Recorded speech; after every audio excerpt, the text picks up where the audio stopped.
The last little girl we're going to look at is Torrie.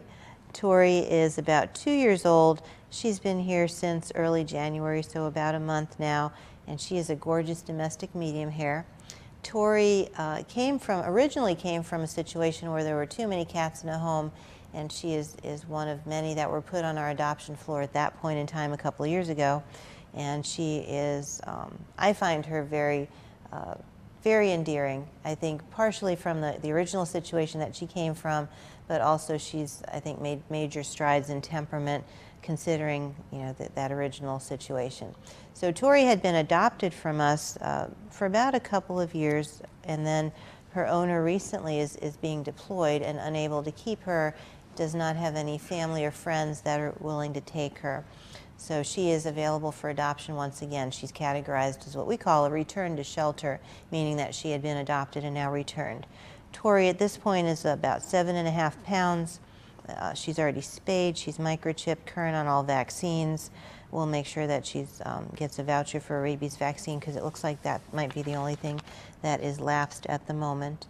She's lived with 2 dogs. She lived with 1 other cat where she was, and again, the person adopted her with the best of intentions, but something that you need to consider as a military family is that if you do get deployed, if you get relocated, you need to consider the animals in your life and what might happen to them. Sometimes adoption is maybe not the best option. We've got a foster care program, so if you want to temporarily house an animal, maybe fostering might be a better choice. But right now, Torrie is with us again. She's a gorgeous domestic medium hair, medium size for a cat, and again has, I find, a very endearing personality and certainly a more endearing backstory to her. So we're looking to place her in a home. She's certainly very deserving.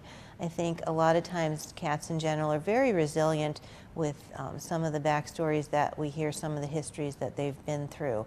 So for her to be this social, this healthy, this agreeable to being on our adoption floor where there's, you know, sometimes hundreds of visitors that come in every day to visit, I think speaks highly of her temperament, personality, and certainly her deserving of a new home. So this is Torrie, again, looking for a forever home.